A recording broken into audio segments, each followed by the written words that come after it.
पृथ्वीमा धेरै लामो समयसम्म हालिमुहाली रह्यो।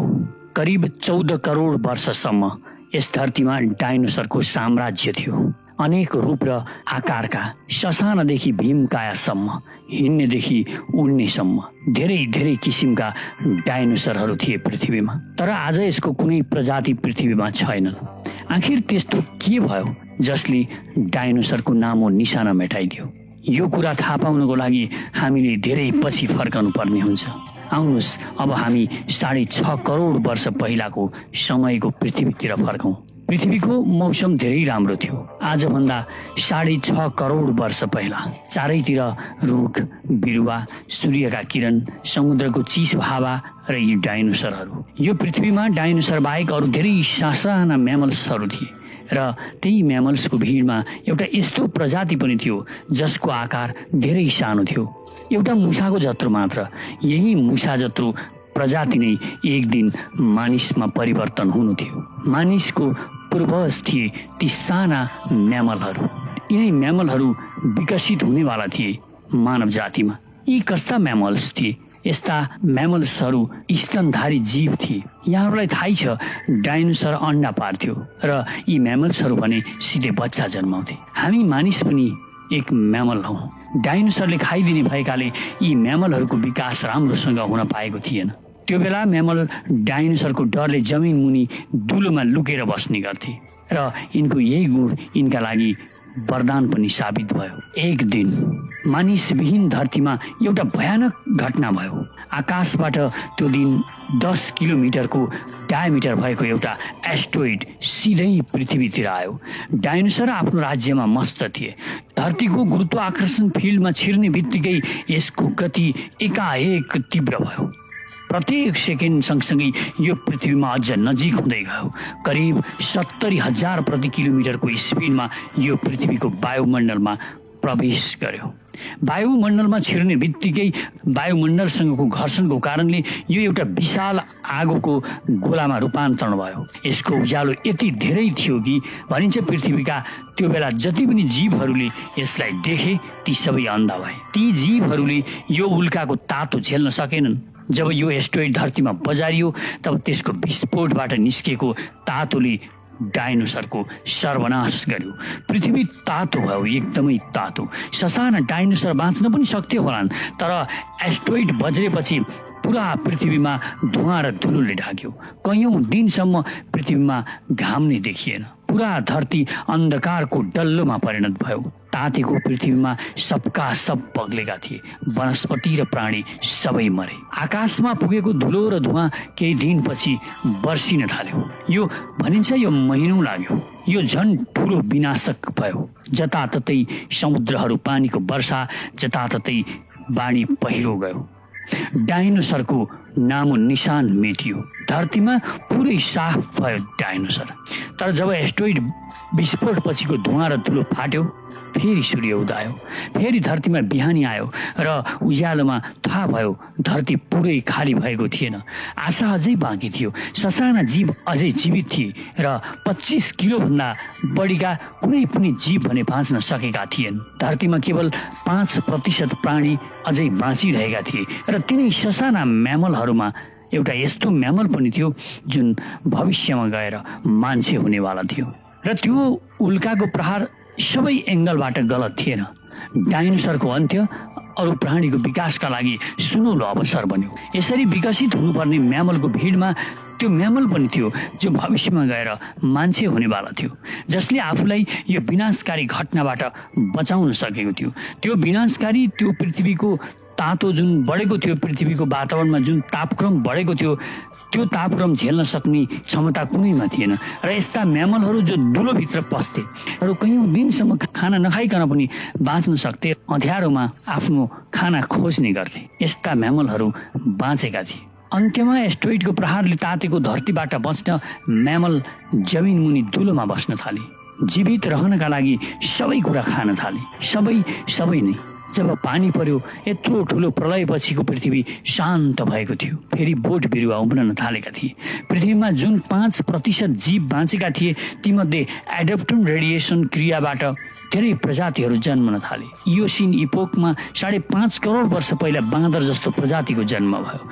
यसको आँखा टाउकाको ठिक अगाडि थियो। यसै समयमा प्राइमेटको टाउकोमा एउटा महत्त्वपूर्ण इभोल्युसन भयो। यिनीहरूको स्पाइनल कर्डलाई मस्तिष्कसम्म जोड्ने प्वाल जसलाई फर्मेन म्याग्नम भनिन्छ त्यो पछाडितिरबाट बीचतिर सर्न थाल्यो।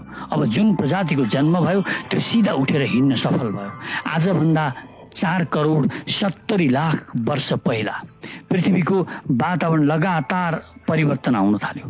पृथ्वीको टेक्टोनिक प्लेटहरूमा हलचल भयो जसले पृथ्वीका 2 ठुला महाद्वीपलाई एकअर्काको नजिक ल्याइदियो। त्यो यही भूभाग हो जहाँ आज हामीहरू बसेका छौँ। एसिया महाद्वीप 2 टेक्टोनिक प्लेटहरूको हलचलले ठुलो टक्कर भयो र त्यस टक्करबाट हिमालय जस्ता पर्वतहरू बने। माउन्ट एभरेस्ट खडा भयो।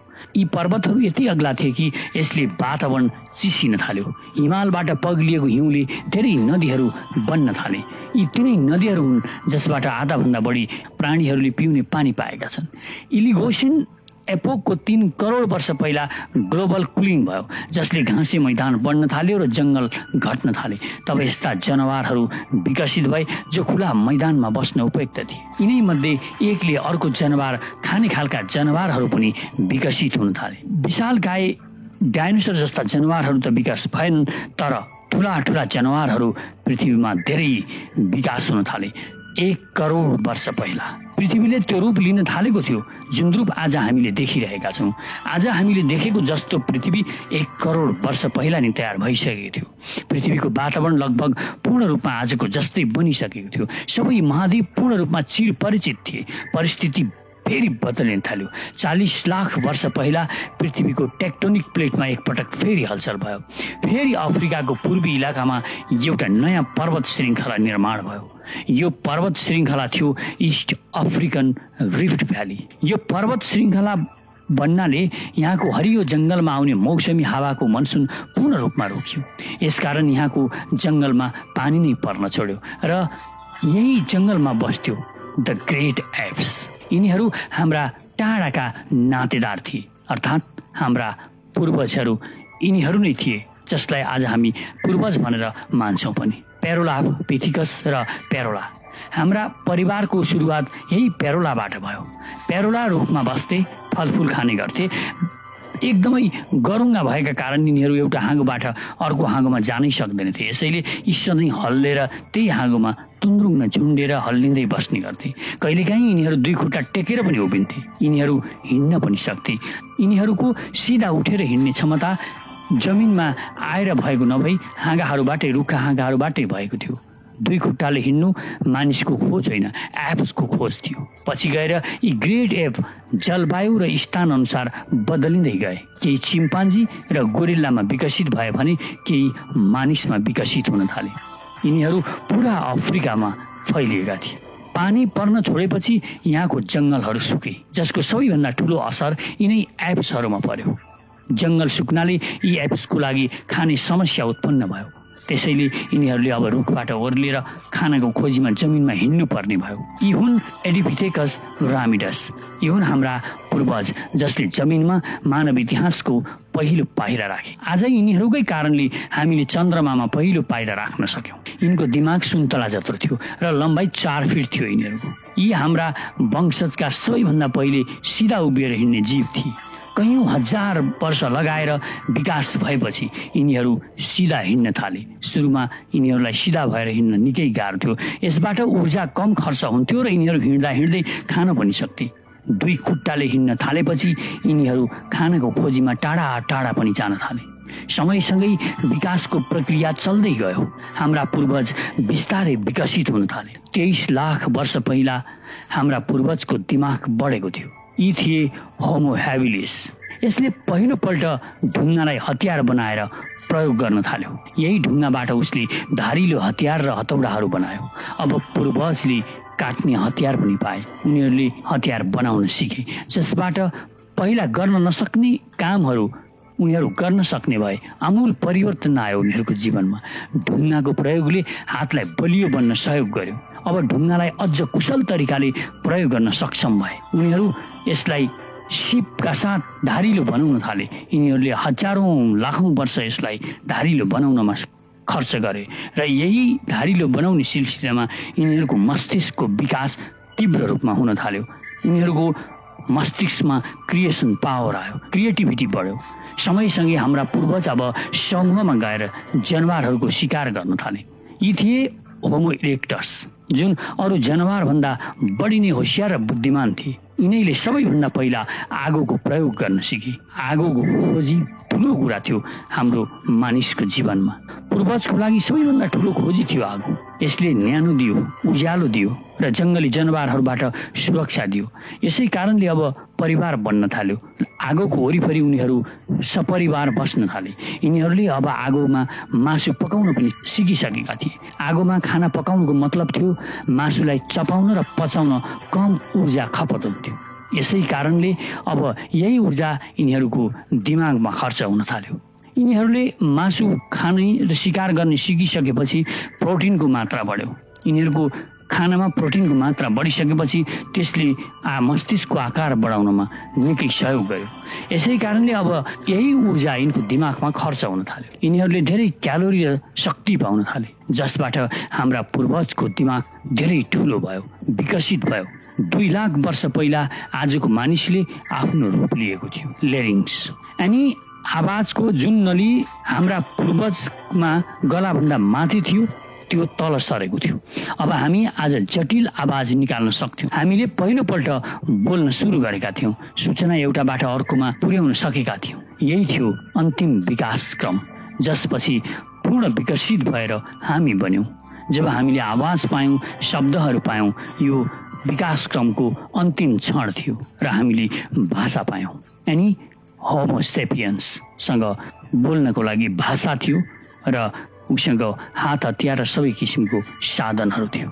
1 लाख वर्ष पहिला मानिस जहाँ जान पनि सक्थ्यो। हामीसँग फुर्तिला हात र प्राचीन हतियारहरू थिए। हामी कुरा गर्न सक्थ्यौँ, आगोलाई नियन्त्रणमा राख्न सक्थ्यौँ। अब अफ्रिकन घरलाई अझ ठुलो बनाउन सक्थ्यौँ। महाद्वीप यानी कन्टिनेन्ट घोटिएर अफ्रिका र युरेसिया जोडियो। त्यसबाट ठुलो जमिन बन्यो जसको नाम थियो अफ्रो युरेसिया। यसरी टाढा टाढा जानाले धेरै परिवर्तन आयो। अब हामी एउटा महाद्वीपबाट अर्को महाद्वीपमा बस्न थाल्यौँ। यसको कारणले हामी ती कुराहरूबाट बचेका थियौँ जसबाट अरू ठुला स्तनधारीहरू नाश भएर गए। करिब 50,000 वर्ष पहिला आइस एज सुरु भयो। नर्थ पोलबाट अगाडि बढ्न थाल्यो। त्यसै बेला मानिस चीन र अस्ट्रेलियासम्म पुग्यो। 30,000 वर्ष पहिला मानिस पहिलोपल्ट युरोप पुग्यो, जब चिसो आफ्नो चरम सीमामा थियो। मानिस आफ्नो खोजमा नर्थ इस्ट साइबेरियाको चिसो हिउँसम्म पुग्यो। आइस एजको चिसोमा पनि मानिसले हरेक कला विकास गर्दै थियो जसबाट ऊ साँचो अर्थमा मानिस बन्न सकोस्। हामीले आफूलाई त्यो वातावरणमा ढाल्यौँ। हामी धेरै बुद्धिमान हुँदै गइरहेका थियौँ। त्यसपछि हामीले पुरा दुनियाँमा आफ्नो बस्ती बसायौँ। समुद्रको किनारदेखि लिएर पहाडको शिखरसम्म, हरेक मैदानदेखि हिउँ पर्ने ठाउँसम्म सबैतिर मानिसहरू पुगे। हाम्रो हुलिया, छाला, कपाल, आँखाको आकार, रङ्ग, जलवायु र स्थान अनुसार बदलिन थाल्यो। हामीले आफ्नो आवश्यकता अनुसार खेती गर्न थाल्यौँ र जनावर पाल्न थाल्यौँ। यो हामीले निकै पछि सिक्यौँ। खेती गर्ने कला मानिसले निकै पछाडि सिक्यो र त्योभन्दा अगाडि उसले जनावर पाल्न सिकेको थियो। हामीले गाउँ र सहर निर्माण गर्न थाल्यौँ। त्यसपछि हाम्रो सभ्यता र संस्कृतिको जन्म भयो। हामीले विज्ञान र गणितको प्रयोग गर्न थाल्यौँ जसबाट हामीले भविष्यमा ऊर्जा र टेक्निकहरू पायौँ। यो हो हाम्रो समय। अब हामी पूर्ण रूपमा विकसित भएका छौँ। हामी जस्तो जीव अब यो धरतीमा कोही छैन। मानिस जस्तो बुद्धिमान प्राणी पृथ्वीमा अर्को छैन। हामीलाई थाहा छ हामी को हौँ र कहाँबाट आएका हौँ। बस यो त सुरुवात मात्र हो। यही हाम्रो यात्रा सकिएको छैन। हामी अझ अगाडि बढ्दै जानु छ र आउने चुनौतीको सामना गर्नु छ। आफूलाई अझ विकसित र आधुनिक बनाउनु छ। मानिसले अहिले जे सोचेको छ त्योभन्दा धेरै काम गर्न सक्नेछ। हाम्रो सभ्यता एक महान सभ्यता हुनेछ। ब्रह्माण्डसम्म मानिस फैलिनेछ।